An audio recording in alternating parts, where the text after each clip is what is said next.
Welcome to the Riskwiser Zone, the podcast where we dive into the world of stocks and finance to help you make informed decisions about your investments. We've got a lot to cover in today's show, but first, let's take a look at what's been happening in the markets. Despite the ongoing uncertainty surrounding the Middle East conflict, there are signs that investors are starting to feel more optimistic about the future. The S&P 500 recently saw its largest gain since May, with a 2.9% leap after President Trump signaled he was considering winding down military presence in Iran. This rebound has led some strategists to suggest that the worst of the market correction may be behind us. Ed Yardeni and Elias Griepentrag of Yardeni Research have even gone so far as to say that they will likely lower their recession probability from 35% to 20% once there is greater clarity on whether the conflict has truly ended. But not everyone is convinced that the coast is clear just yet. Some economists are warning that prolonged energy costs could heighten the risk of stagflation, a combination of high inflation and slow economic growth. And with earnings season just around the corner, there are still plenty of unknowns that could impact the markets. One thing that is clear, however, is that the tech sector will play a big role in determining the direction of the markets in the coming months. The so-called Mag 7, Tesla, Alphabet, Amazon, Meta, Microsoft, Apple, and Nvidia have all seen their stocks take a hit in recent months, but some analysts believe they may be due for a rebound.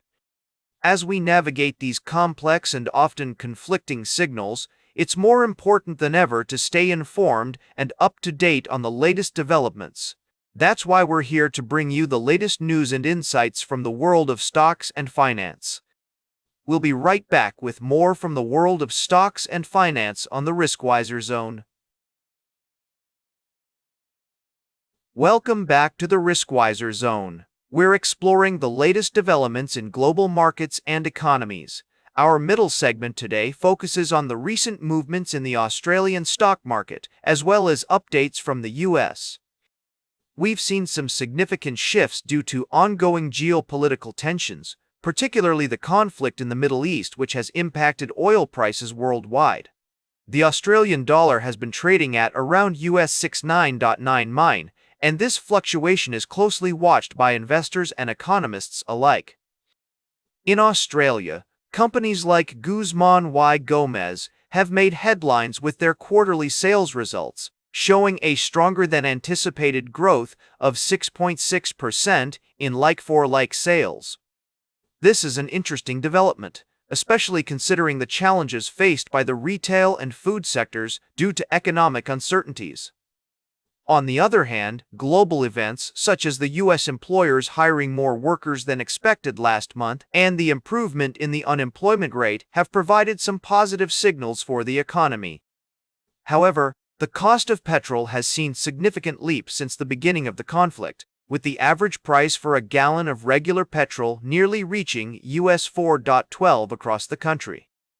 It's also worth noting the comments from JP Morgan Chase CEO Jamie Dimon, who stated that while the U.S. economy continues to be resilient and businesses look healthy, asset prices are high, which could imply significant impacts on global markets if outcomes are less than positive. As we navigate these complex economic landscapes, it's essential to consider multiple perspectives and stay informed about the latest developments. Whether you're an investor, a business owner, or simply interested in understanding the world of finance better, staying up to date is crucial. Welcome back to the Riskwiser Zone. As we wrap up today's show, I'd like to bring to your attention a fascinating story about Delta Airlines, which has been making headlines in the world of finance. The airline industry is known for its volatility, but Delta has managed to distinguish itself as one of the most reliable earners, thanks in part to its excellent CEO, Ed Bastian. According to a recent interview with Fortune, Bastian discussed the company's profit-sharing program, which has been a game-changer for employees and shareholders alike. The program, which was initially met with skepticism by Wall Street, has proven to be a win-win for everyone involved. By sharing profits with employees, Delta has created a virtuous circle that drives up customer satisfaction, loyalty, and ultimately, shareholder returns. Jim Cramer, a well-known financial expert, has also taken notice of Delta's impressive performance, praising the company's ability to deliver strong numbers despite the challenges faced by the airline industry. He noted that Delta has truly distinguished itself as one of the most reliable earners in a very volatile group. It's worth noting that while Delta's story is certainly impressive, it's essential to approach any investment decision with caution and careful consideration. The airline industry is subject to various risks and uncertainties, and even the most reliable earners can experience setbacks. As we conclude today's Riskwiser Zone, I'd like to leave you with a key takeaway. A well-designed profit-sharing program can be a powerful tool for driving business success, but it's crucial to balance the needs of employees, customers, and shareholders. By prioritizing fairness, transparency, and long-term thinking, companies like Delta can create a positive feedback loop that benefits everyone involved. That's all for today's Riskwiser Zone. Remember to like, share, and subscribe, and until next time, keep your finances in check.